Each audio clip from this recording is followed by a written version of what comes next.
Salut, c'est Dr Excel. Aujourd'hui, je vais te montrer comment faire pour additionner une ligne sur 2 sur Excel, ou une ligne sur 3, ça marche, ou une ligne sur 4, comme tu veux, ça marche pour n'importe quel nombre. Donc là, je récupère le fichier d'un tutoriel précédent que j'ai déjà fait, où on s'est occupé de surligner en fait une ligne sur 2 ou une ligne sur 3. Je te mettrai le lien à côté.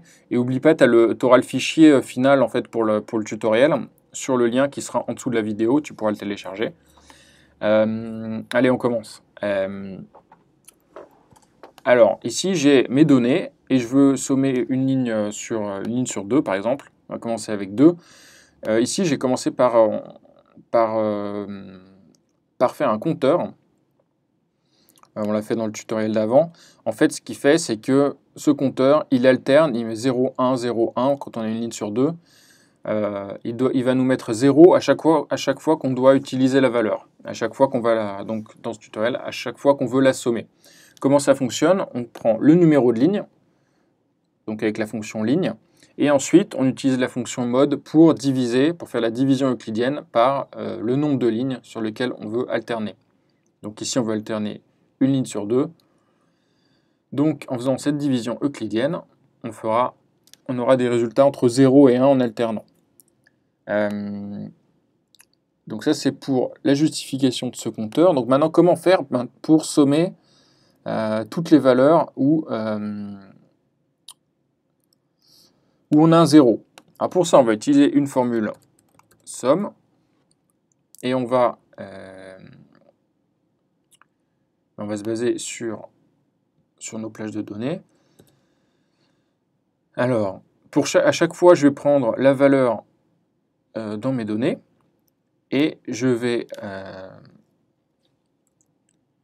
chaque fois, je vais multiplier par je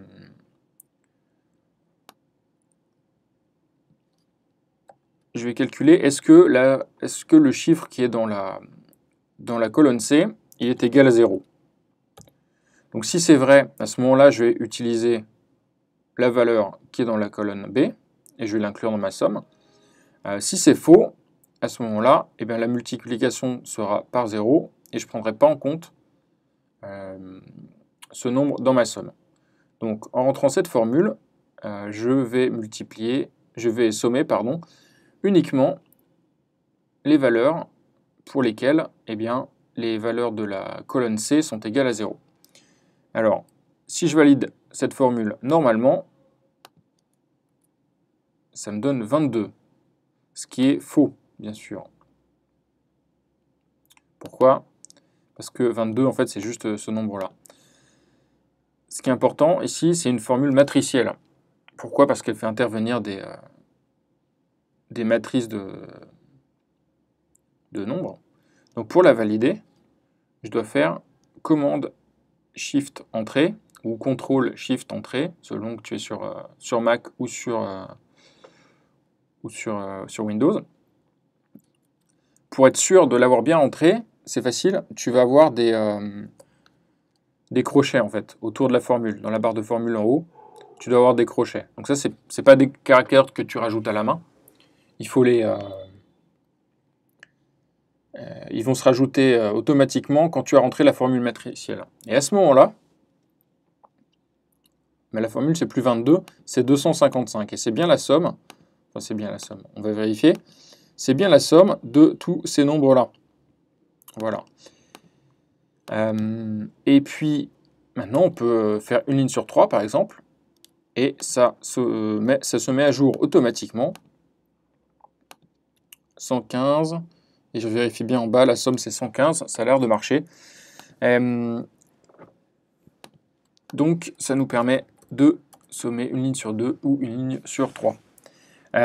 Si tu es toujours là à la fin de ce tutoriel, eh bien, j'imagine que ça t'a plu, donc je t'invite à mettre un pouce bleu sous la vidéo. Et puis abonne-toi pour recevoir le nouveau tutoriel demain matin. Salut!